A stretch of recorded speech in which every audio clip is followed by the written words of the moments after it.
G'day, good morning, good evening, bonjour, ciao, I don't know. We've had Coco here, he's just been jet setting around the world, first class, lucky for some, but we've been fortunate to grab him between his private jet and his next appointment. So Coco, thanks for coming on.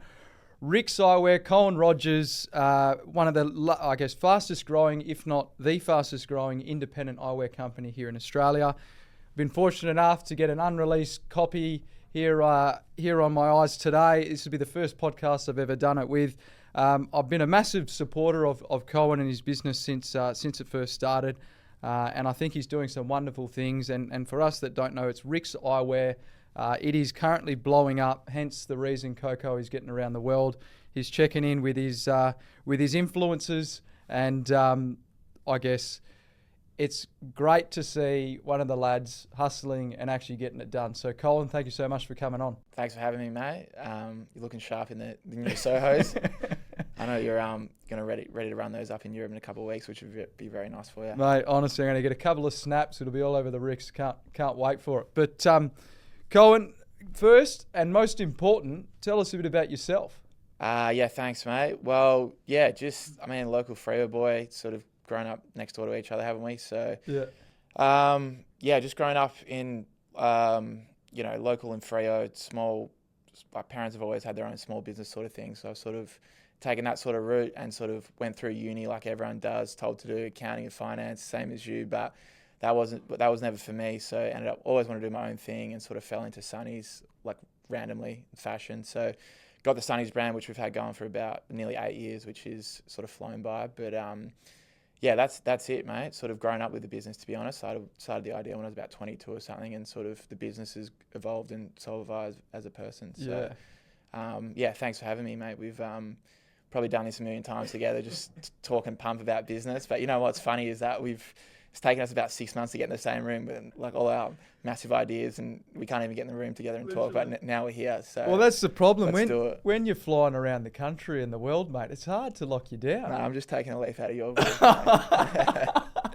Look, just taking the cheap seats, mate. Mate, honestly, but it is. I think one thing you probably do realise when you're travelling, you do open your eyes to a fair bit that you don't see here in WA. You know, we're actually quite small, aren't we? Crazy, yeah. I mean, our business, our customers are mainly on the east coast of Australia, which is one thing, and then also like the other side of the world. So whenever you get out, which I think early days I struggled with because before I went full time, I was working with another job and doing the business, playing footy, socialising, all that sort of stuff, and you can't get out and experience. And when you go out anywhere, like it massively opens your eyes just to everything, like how many people there are, culture. Like no one really cares about Perth. I love Perth more than anywhere else in the world, but no one cares about it. So if you want to grow a business and just culture and find out new things, like you gotta get out of town, you know, and trying to do that a bit more now. The last few years sort of being locked down. The last 6 months have been pretty crazy, which has been nice, sort of making up for a bit of lost time. But yeah, you gotta try. It doesn't matter what you do with yourself. You just gotta make sure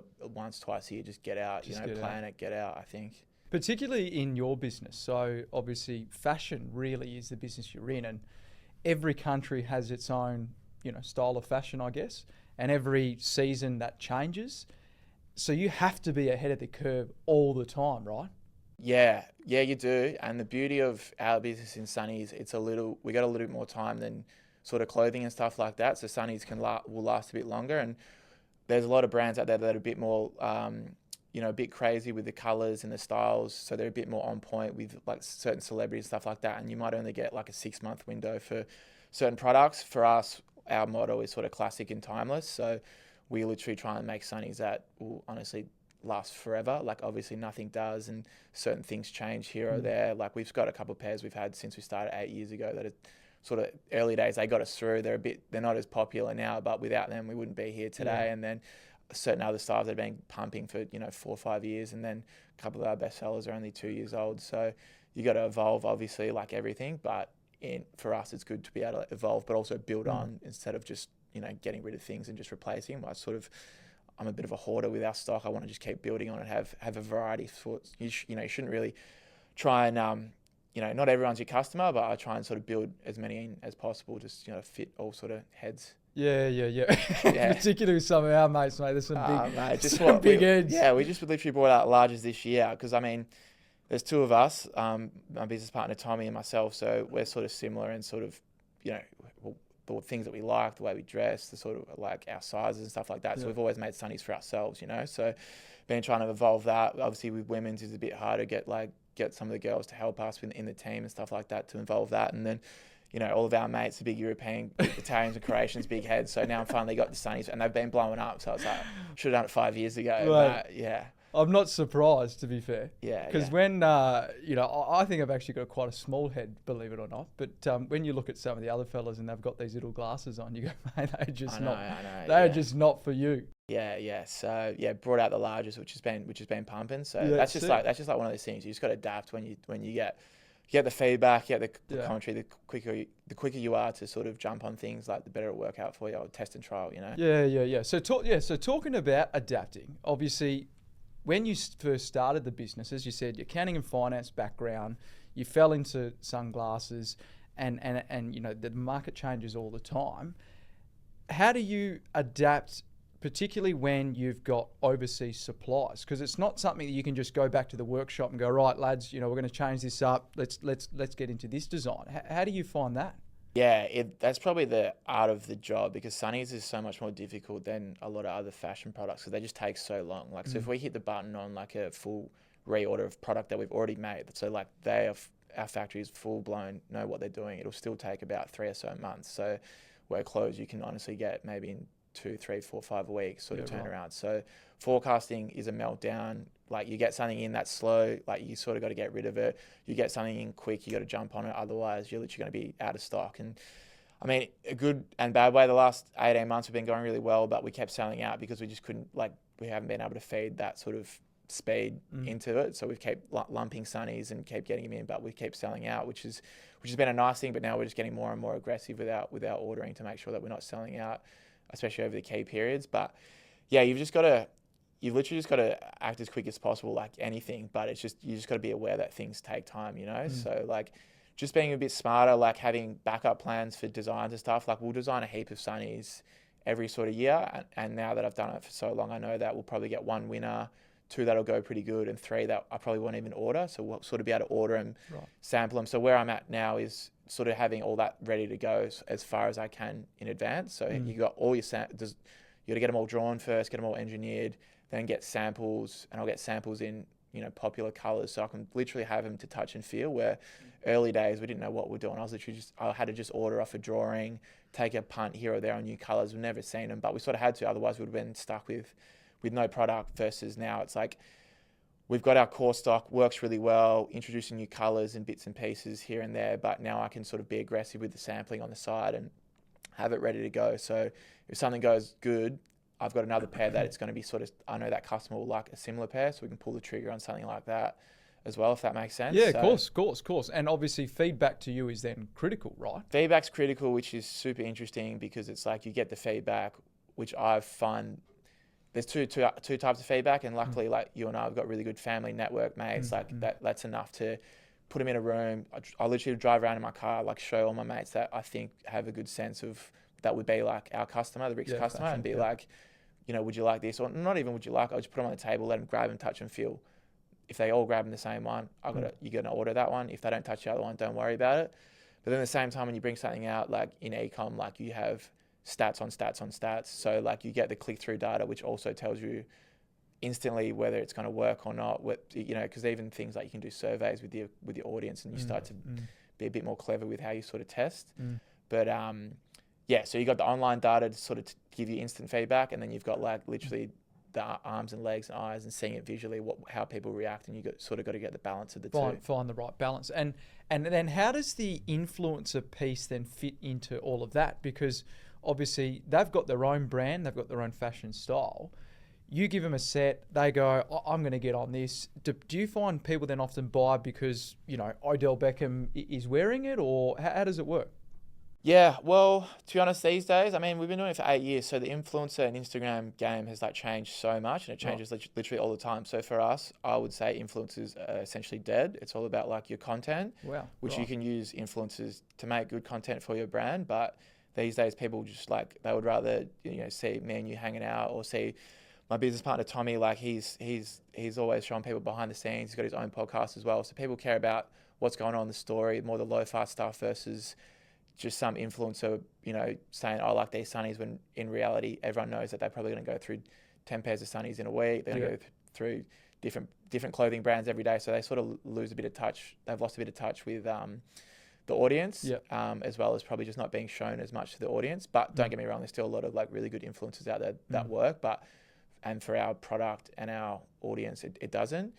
But then again, like the big dogs, like, you know, lucky to have some really high profile people in America, like Hollywood, NFL players, basketballers. So Odell Beckham wears it. Like he's not promoting it because like you'd have to like pay him 10 million to promote it, but he's worn them like 5 or 6 pairs, and there's like content of him, and that just gives us massive, I don't know how, like exposure and audience. Yeah, you're probably not really exposed. Not exposure because like people aren't really aware of it, but when they know, they just gives you like a form of social proof that like these guys they take it serious, you know. So when you have that, like, you know, the first one we ever got, like we were literally just 2 guys starting up a Sunnies brand. Like I was working full time, Tommy's playing footy for Freo, so like no one took it seriously. Like what would these guys know about Sunnies? Fumble along for 6 months, and all of a sudden, like we get Margot Robbie wearing a pair through LAX. We promote that. Like all of a sudden, everyone's got, oh, these guys are serious, you know. So the big dogs over the years have sort of helped us get to that level of like, you know, people taking it serious, and like and also we know the product works. Like if they like it, then like it's got like other people are gonna like it as well, you know.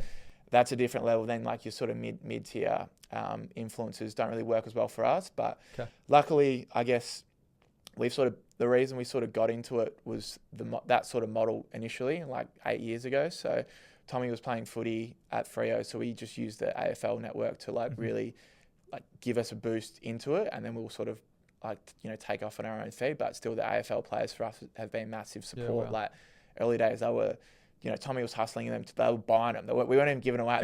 He was making them buy them, and then they would still like shout us out on socials and stuff, which was just massive for us to get on the ground and get off the ground. But AFL players are massive, and like athletes, and lucky to have like such a good network of those guys that have always supported us, and so many more that do. And then that's different as well because they have such a good, the people that follow them really respect what they do and say. But then on the other hand, like they're sportsmen, like they're not going to make you killer content like an influencer that's super fashionable. So it's about finding the balance. Yeah. So Coen, I think the question I've probably got to ask, which is something we had a chat before, is what's it like a day in the life of an e-commerce business owner? You know, more often than not, you see these guys. You know, I'm in Bali on my laptop and I'm working by the pool, but obviously the truth of it is there actually is a lot more that goes into just sitting by the pool and working on your laptop, right?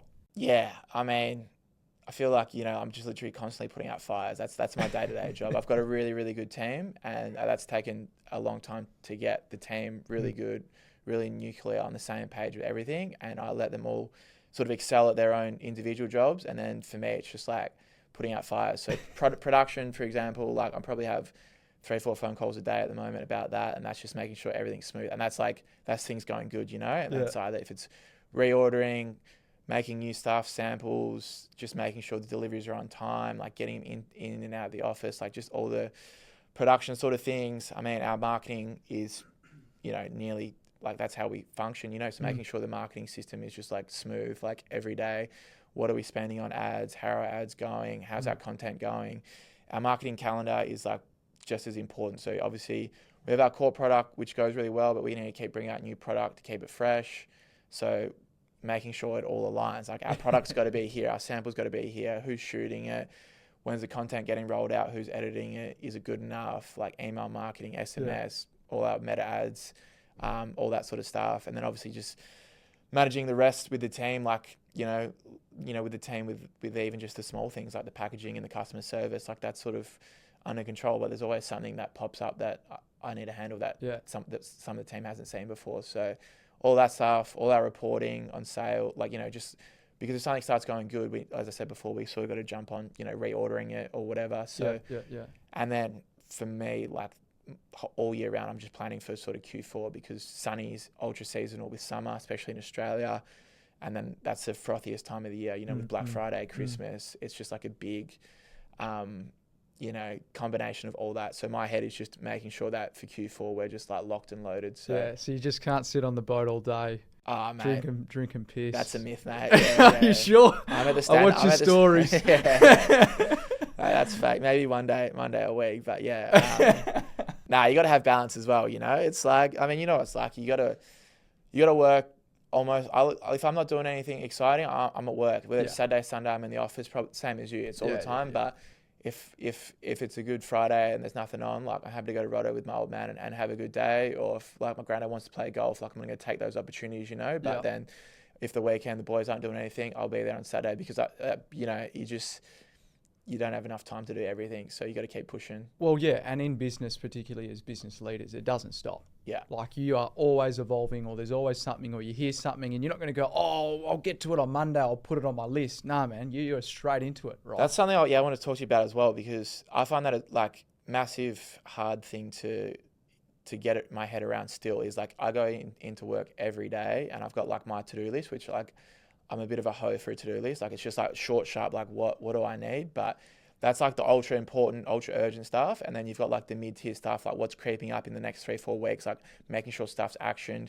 Even if I action something and then one of the team or someone else has got to get back to me, it's on a bit of a waiting list. But then it's also that other stuff, that long-term stuff, which sometimes falls away a little bit. It's like the add-ons that I know will help the business, but it's like, I just haven't squeezed that in or haven't prioritized it. You know what I mean? So like, I don't know how you sort of manage that. I got a Maria. That's right. No, to be honest, the way you can't get Marias don't grow on trees, but I don't know. Yeah. Hopefully they will soon because she's in hot demand, mate. Everyone bloody wants a Maria. I don't know how you keep her here, mate. You must be paying her, neither do I.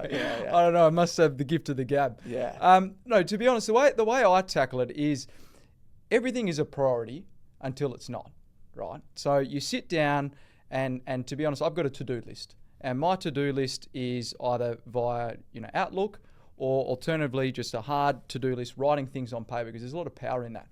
Then what I do is I then color code and you go, right, green is, it's there, yellow it's creeping, and red is like this is now a priority. So every day you shouldn't sit there and try and do everything for everyone because you're just not going to get to it. For the green stuff, as I would call it, it's good to know, but strategy, I guess, is what I would call it. I just lock it in. I lock it in the calendar and go, this is my block out time and I'm going to work on that. Then with my other piece of my block out, and that might be a quarter in advance, right? Then I set a block out time in my calendar and that is just red. So that is do not disturb. People say you got to keep your door open, which I do agree, but also I need to attend to clients or whatever issue that it is. And that is just my 2-hour window where I just go bananas. Then you've got new client meetings or strategy or whatever it is, checking in with the team, and you just have to find a balance. Then the yellow you'll find, it just pops. If you set 2 hours of block out time and you've got that extra hour, you go, I'm into the yellows and I'm going to start to knock some of these off. But the critical piece is you need to delegate, right? And you'll find it with your team is that, I gave it to her, but I can probably do it myself. Or it's just quicker for me to do it because I know what I'm doing. Totally. The problem is, if you just continue to quickly do everything, you're actually never going to evolve. And I've been speaking with some guys recently in a couple of podcasts as well, where it was like, as a CEO, our job is to make ourselves redundant, right? That's when you've got a business. So if you're consistently doing everything and everything's on your to-do list, well, you're never going to actually get out of your business. Yeah, for sure. Right? So, to your point about, well, how do I do it? There's no real dark art per se, but I just block it out and I go, I'm really, diligent with how much time I got in the office or how many hours I got in the day. While I'm here, I'm super productive.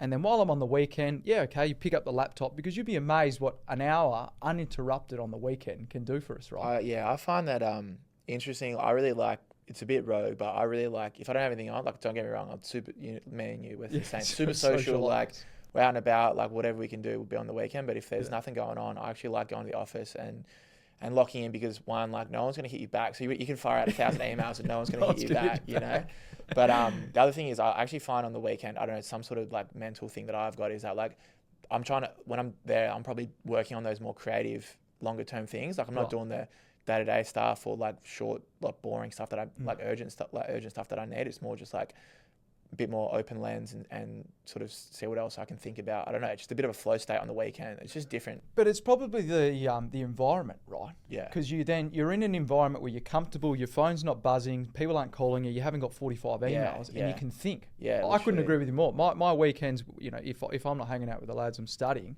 But my best creative work is actually done when I'm studying. Yeah. Because it just gets my brain flowing. Yeah, it's crazy. Right? Yeah, it's really, really fascinating. You come in on Monday and you're like, I thought of this, I think of that. In my field, obviously professional services, it's more advice and structure and how you do things, right? But the more you read and the more you learn, it's amazing. The power of learning. And again, your learning is probably not by sitting and reading books, but it's probably scrolling on, I don't know, the gram or where does your best, how do you learn? It's literally that. I mean, the content's always evolving, so you have to keep a massive eye on the content, like what's working, ads, what's the market doing, and that's not just like other Sunny's brands. That's just like ads in general. So it's like being super on the pulse with that, and then every day, like we know what's working literally every single day with our ads and our ad spend and all that sort of stuff. So it's like every day you need to literally adjust, and you get instant feedback on your stats, on your sales, on your click-throughs of your emails or like whatever it is. So it's like you've got to keep doing what you think works, but sort of over time, whatever you think works in your head, like maybe the day that you thought was a quiet day for us is now a busy day online. Just all the little human behavior and all sorts of things have like changed that, like human behavior, like COVID, like all sorts of things have changed how people like buy online. So you've got to adjust on the hop with that sort of thing. And super simple, but like having like really good mates in the same industry is like one of the best things, because like having guys like you, like, lucky enough, like my parents have always had their own businesses, like aunties, uncles, both sides, heaps of mates that have got their own small things. And that's unreal for like just general like business and how you communicate and issues that you have all the time. But then for the e-com side of things, like having now like a good handful, like 5-10 guys that I can just pick up and call the phone to, that we've had the exact same issues, like that no one else would understand. Like if I told like a normal person, they'd be like, what are you talking about? Like that's really helpful, and they're totally different products, different parts of the country, but we're just mates because we have the exact same like setup. So just whatever works for them or different things is a crazy way to cut through. Yeah. Well, at the end of the day, we're all in the same business, believe it or not, right? In my world, I'm in the business of managing people, right? In your world, you're probably in the business of managing an e-commerce store. So it is relevant what you're selling and who you're selling to, because when you're building and growing a business, you're always going to find yourself in the same issues. Yeah. And there's so much power in having a sounding board. And it's not, people go, oh, it's a competitor. No one's really a competitor, because we're all actually in the same game. Yeah, couldn't agree more. We're all here to elevate, right? Yeah. And this misconception is, you shouldn't speak to blah, blah, blah. No, I'm going to meet him. I want to know who he is. That's an absolute pet hate of mine. I hate when people like that, just like there's enough customers out there to fill every business, So especially also I look at it as like the more independent, like no matter like if it's like the butcher shop or whatever, like it's all the independent guys versus the big dogs these days. So like any small business, like or medium business that's privately owned, like you're sort of happy to like everyone's happy to sort of work with each other. Like you get the old one that's a bit narky, but I'm very against that. And I don't know and that's the thing. I don't know if it's because of their environment and how they've grown up, and maybe because we've grown up in a time that it's different. But if you roll back the clock to our family businesses, everyone knew everyone. Well, that's how they functioned and got sales and got staff members and everything. Exactly right. It was a network. It was like, I don't care if that's Billy Blogg's butcher shop next door or Simon So's pharmacy down the street. It's irrelevant. We're all here as a community. Our families have migrated as well, right? They understood that there's a hustle in that too, leaving a country, coming to another. And they saw it as we are one big community. And then for some weird reason, there was this period of time where it was like, let's just cut out down everyone's prices and let's actually send them to the bottom. Right? Which is, maybe it's the big boy mentality. Maybe it's at Woolworths, Coles, or, whoever it is, leaders in industry, where they go, I'm just going to continue to cut my prices to the point you can't compete. Yeah. But you're right. As a community of business owners, we have to come together. Yeah. Right. We have to evolve. We have to be better. We have to be sharper. And there's so much I've learnt off you, because I've never been exposed to an e-commerce business, and it's a whole new world. Right. They had the .com bubble, way back when, and you had Alibaba and things like that. But to build a business just on e-commerce, Mm. it's not easy, right? There's so many Bizarre. products. It's bizarre, eh? Yeah, and that's the thing as well. Like we're talking about, there's no shortage of information. Like everyone can see what everyone's doing, whether it's competitors in any industry. So it's like it's about just rolling up the sleeves and just punching through. You know, like I think just to get your brand going, get off the ground, because everyone can sort of do everything they want these days with the information out there. But it's about jumping on it and pushing through. And really, just like any business, there's no silver bullet to running and building an e-commerce business. Nah, right? and that's, I mean, you literally you'd be the exact same. You get people all the time, they just come up with these rogue ideas, and they just like, I actually want to ask you about that, because I get people all the time. They're like, I want to do this, I want to do that. And I'm like, I can literally help you with everything, like with my eyes closed, but do you really want to do it? Because like, don't waste my time. Like if I'm going to help you line it all up, because I can literally get, a couple of years worth of, that would take you 2 years to figure out everything. I could do it for you in one day and give you a whole plan and let you go on your way. But people just change their mind, or they don't really want to do it. But there's nothing, nothing's easy. Like everyone, if it's that easy, everyone would do it. So, that's a funny one. And well, there's a big difference between an idea and a business, right? Oh yeah. And there's a lot of juice in between. Yeah. There is so much juice in between. Yeah. And the thing is, I do see it all the time, right? And bless them, entrepreneurs, right? Because you want those people coming in with these rogue ideas. And I'm the same. I go, mate, I can sit here and tell you how to structure your business, build your business, manage your people.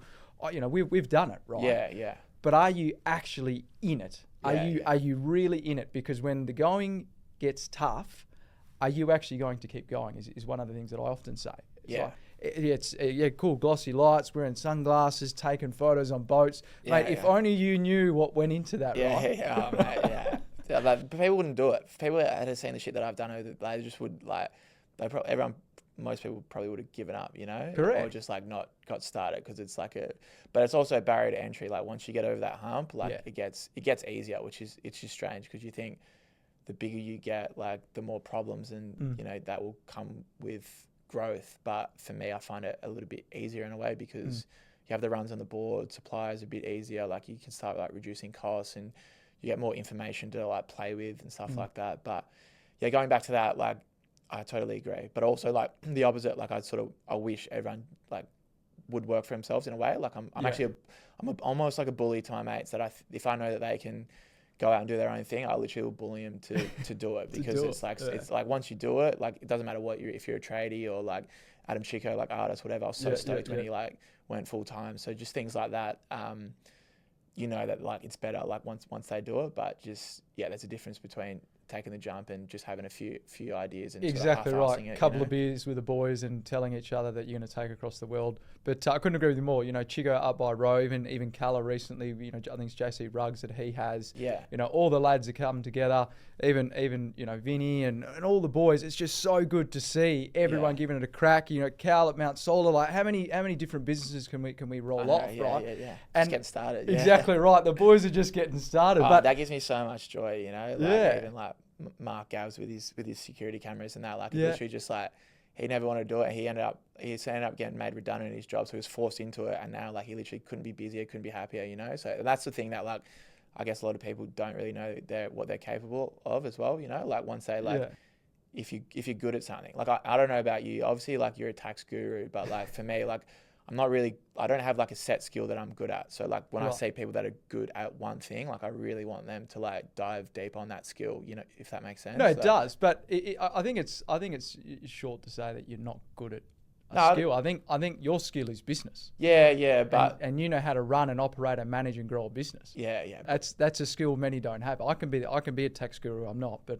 I could sit there and just read tax all day. Yeah. But there's a very big difference between being a tax guru and running a business. Yeah. Oh, totally. Yeah. Right. Yeah. So, and I think that's where because of our upbringings, I guess we've been immersed in it. Yeah. It comes second nature sometimes. Yeah. But it's also interesting. I thought about this because probably for you and I both, like, did you always want to work for yourself? Yeah. Yeah, same as me. And like parents had sports shops and like the like different small businesses, like they just found opportunities, which I'm probably wired the same. But now looking at it, like I've always thought like, parents, like that's flown down to me. But the funny thing is, I don't think you've got two sisters, I've got two sisters. I don't think any of them will work for themselves. Do you? Well, Maybe Maria. Maria maybe. But again, they have ideas and they're all good ideas, but Yeah. converting the idea to a business, it's tough. Yeah. Oh, and it's also like, don't get me wrong, they're actually all gurus in their Oh, own space. 100%. But they, like, for them, that's like, that might be their, like, that's just the way that Yeah, they'll they're dominate, calling. you But the know? thing Yeah, is, yeah. like, you know, and you look at your sisters, they're doing extremely well in their careers. Yeah, yeah, yeah. Right? You know, Isabella of mine, she's only young, but Maria's just, you know, gone from strength to strength to strength. And honestly, I cannot say how many different people have tried to poach Maria. I went out to, you know, a drink last night with someone. I thought about it. Yeah. I've been trying to poach a sister for 2 years and she just won't jump. Yeah. And I think that's where that loyalty comes in, is like, no, we're here to support, Yeah. you know, my brother or the business. I'm committed to that, which is tough. Yeah, You know, finding loyal people to businesses these Crazy, days man. is crazy, right? Yeah. It's crazy. And in professional services, the average turnover is between 2 and 3 years. Yeah, and that's a statistic out of the big 4 accounting firms. Yeah, that's They're wild. holding on to people for 2 to 3 years. Yeah, which you just know when they know that, they're not even going to train them properly as well, Correct. you know? So it's like you're just turning and burning. So Exactly and right. that's why we're lucky. We got a tight knit team. And in ecom, like when you start scaling, like essentially you're sort of doing the same sort of thing, but you're spending more on ads, more on content, and you're making more sales, but the nucleus of your team doesn't change, you know? So we've grown a heap over the last couple of years, but our team's the exact same, and we will keep growing, and our team won't change too much, you know? We just need some more arms and legs to pack and stuff like that. But like the machine is going to stay the same, which is nice. But for you, I know you got to keep growing and get more people. And it's a different business. beast. But we've all got different business issues, right? And Yeah. growth is one of those things that you just have to do every day. Like we've got to have to grow every day, both as business owners, as individuals, and as a general business. So on growth, what's the plan? I know you've got a clothing brand these days. Is that true, or am I jumping the gun here? Yeah. No, I got Saint Paradiso as well, which is like a women's clothing brand. Which we got last year, which had been going for a little while. So we acquired that, which was nice, and sort of given it a new lease on life and taken it in a new direction. Sort of cool, younger female audience, bit of Euro inspired clothing and winter wear as well. So that's on the side, which is cool because it's given me a bit more like something different to sort of focus on. Like it's a meltdown having like a full, like RIXX is which is such a beast now, which is great. But then you have something else, and in my head, probably similar to you, always thinking of new ideas. So you got to not get carried away with that. But yeah, Saint's awesome. It's you know, a little bit younger than RIXX, so it's still in its like sort of early growth phase, but it's super exciting because we're starting to see some really good indicators, like way better than RIXX at the same time, which is awesome. Wow. And then in terms of like RIXX, like try not like we do, you know, obviously we're a Sunnies brand, but we've brought out like all the apparel and stuff. We've done that, and we've got the full capabilities to do all that. We've got the prescription, so any customers, we can do the prescription stuff. We've got the blue light as well. But for me, I was probably getting a little bit I was worried about all of that, and I've sort of stripped it back a couple of years ago just to focus on our bread and butter, the pure Sunnies. And like we still offer all the other stuff, but it's like 90% is just the Sunnies and making that the base, which is like just made everything so much better. Like the team's just concentrating, whether it's marketing or product, it's just like all the energy is going into that. So yeah, I think we've got so much more growth in that, which is really exciting. Like getting a lot of like, you know, just keep selling out of things and like keep bringing out new stuff which people like and evolving it and doing more stuff overseas, which is really nice to grow that. So we know we can grow the business without growing our product offering too much, but at the same time, I still want to grow the range out as well. Which leads into a really fascinating question. What motivates you? What keeps you going? I like winning. You like winning? I hate losing. I literally hate losing. So I think I'm just so stubborn, to be honest, because I had this conversation the other day, and people were talking about, because I think early days, like a lot of hustlers, they'll just do rogue things. They'll flip things for money and start around, and they'll find out what they're good at. But RIXX was the first thing I started, and one of the boys was like, "Mate, you're one and done." So like, not one and done, but like it's just like one and done. I've just been so stubborn with it, like especially early days. Like I just wanted to like make it work. So yeah, I know the potential in it. So like it's just obviously reaching that potential. Like you obviously like. I don't know. There's so many different ways to answer that because like for me, like personally, like I also like never want to go back to a day job, you know? So that probably drives me a lot like that, but I don't think about that, but that's just been subconscious. When I had that, when I was doing it on the side, like I literally hated it so much, man. Like, but I always knew I wanted to work for myself and just had to tread water in like somewhere I could sort of get some money and sort of upskill myself as much as possible, and then just get out of there. So, never having to go back to a day job, and then like obviously you just want to, financially successful, sort of set yourself up the best you can, So in my head, I've always sort of compared myself to, I guess, my other mates that have got their own jobs doing well in the corporate world. So you want to sort of, you don't want to fall behind them. You shouldn't really compare yourselves to them, but I just want to you don't want to fall behind them. And well, you want to elevate with everyone, right? Yeah, for sure. And that's the plan. Every one of the lads or family or whoever's around you, or as a group, as a net family, I guess, an extended family, you want the family to do well. Oh, absolutely. Yeah. So, and for me, just having your own business is the only way to sort of elevate yourself as quick as possible. Sky's the sort of limit, and I don't know. It's funny. I just wake up every day, but I enjoy it as well. You gotta love what you do. There's been so many times where I haven't enjoyed it for so many different reasons, but how it is now is so good. And it's sort of funny because when people used to say that you love going to work and stuff, I always thought that's not true, but it sort of is now. Love going to work, hanging out with the team, just smashing coffees and just smashing coffees, chicken and rice. Getting to the gym. So it's not as routine as that, but. I don't know. When and it's just you get hungrier for it as you start getting more success. You start chasing that dopamine a bit more and more. And I don't know. Hard question. No, mate. It is a dopamine. I couldn't agree with you more. You get on this little run and you're like, oh, okay, it's not too bad. And then you get a tackle and you go, shit, my knee or whatever. And you go, actually, I'm going to get back up. I learnt from that. I'm going to keep going and moving forward, but I'm going to do it a bit different this time. Yeah. And then it's just this motivation piece because we're wired as business owners and entrepreneurs. It's just just keep moving forward. Yeah. I always actually say it could be worse. If something happens, you go, oh, it could be worse. Nah, you're right. Right. Yeah. And I think I've taken that mentality.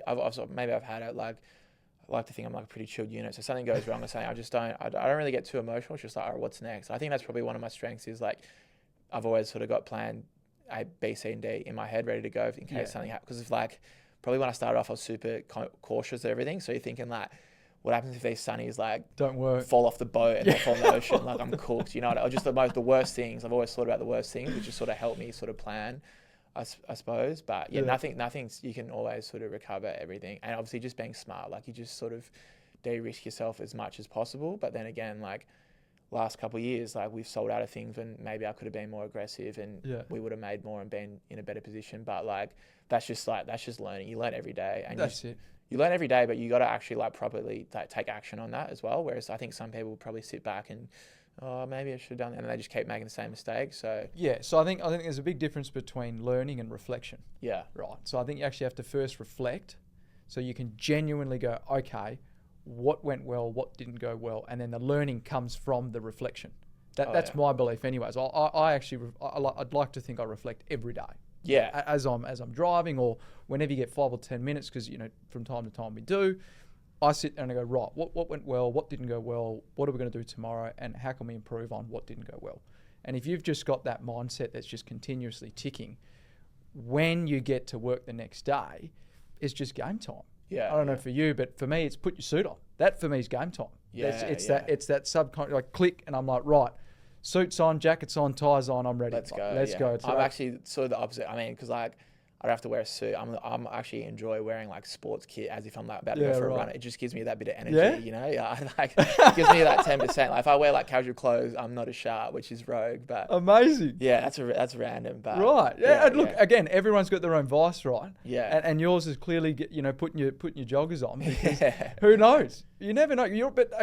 But that is business. You're always on the run. There's always something. And as long as you're moving forward, and you may not be moving forward at the rate you want, and some days you move back, but the critical piece is just keep going. Yeah, and I think that's the thing as well, which I've learned to reflect on is similar to what you said, is the daily stuff, what are we doing? And then you've always got your plans for, we've got our plans for the whole year marketing calendar. So it's almost like a footy season. There's a fixture out, what new stuff's coming, when's the Black Friday coming, which is the whole year, that's the best time of the year, summer. So it's having it all lined up, we're working towards it. So it's daily we're working towards those things, but our daily sales, they're good or they're bad. I don't get too hung up on them.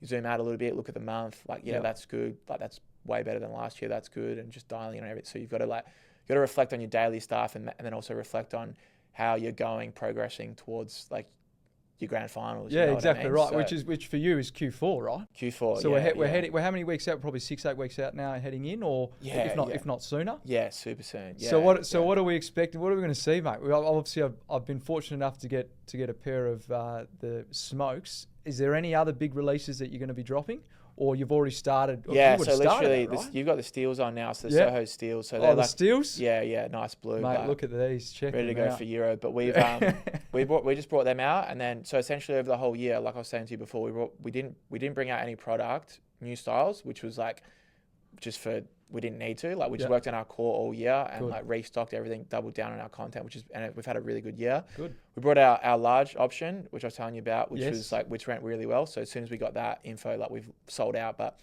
lump them to come back in for Q4, which is hopefully we get them ASAP. But then from the pair you've got on now, we just released them. Like mid end of August, we chucked them out, and then pretty much our calendar is based around from that to the end of the year. To the end of December. Didn't bring out any new product, and then we just bring out them, and then we bring out new stuff pretty much every 2 weeks. We've got heaps of new colors every 2 weeks. And then we've got a couple of promos on, and then we've got new styles coming. We've got a collab coming, and then we've got Black Friday, Christmas, Boxing Day. So just literally, it's like non-stop. But that's how we structured it. So it's like you do all that work early in the year. So you line your product up, you get your samples, and then you just sort of execute. Yeah. So it's not just coffee and gym all day. You're actually sitting there planning. Yeah. No, but planning is critical. Again, I've got another saying: failing to plan is planning to fail, and it's as simple as that. Yeah, especially in e-com, whether it's your product and also like your audiences and the way you're spending and advertising. If you're not really that's what we were talking about before with the reflection on a lot of stuff. Like some of the stuff we do for that advertising is actually based for getting that back later, whether it be 2 or 3 weeks or 3 months. So like we can be spending a lot more. So if you Mr. Accountant, if you looked at our daily thing, sometimes you'd be like, yeah, it's good, but could be better. Yeah. But in my head, I'm like, no, let it go, because I know that we're going to like quadruple that in 3 months. So it's just things like that you've got to be mindful of as well. You know. And because if you don't have that mindset, like, and your team's not dialed in on the long term stuff, like they might just focus on the daily stuff, and then it can pump up your winter. But who cares about winter when you know that you're going to be 10 times better in summer? So you've got to manage everyone's expectations and make sure everyone's on the same page over the whole year versus just focusing on the daily or the monthly. Which is like, if your team's not dialed like that, then that's what they'll do, Well, and again, that's you as a leader. That's what you've created, that culture, you've created that environment, you've almost instilled that in them. Yeah. And that's why you're the guy that moves forward. Yourself and Tommy, it's like, right, what are we doing? When are we doing it? How are we doing it? Don't worry about the small stuff. Let's focus on the big ticket items, Yeah, amazing. Mate, look, thank you so much for coming on. You've shared some fantastic insight, I guess, into the e-commerce world, which I don't know if the listeners are exposed. I definitely am not. You are extremely successful, and I think you should be seriously proud of what you've achieved today. I know, we're wired the same, which is, I've done that, but, I want to focus on the next 5 or 10 years.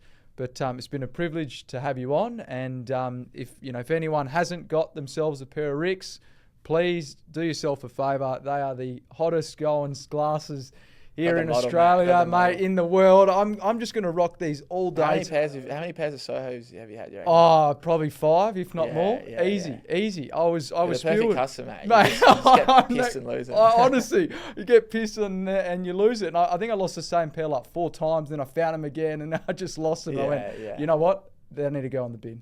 I'm just going to lose them. I need to get myself a fresh set. Yeah. Well, thanks for having me, mate. Love what you're doing. Love what you got here in the office, mate. It's epic, and enjoy your time away. You deserve it. Thanks, mate. Appreciate it. Awesome. If you haven't yet already subscribed, get on. It's all about the grey. If you want to hear more about anything, just feel free to reach out. Thank you so much.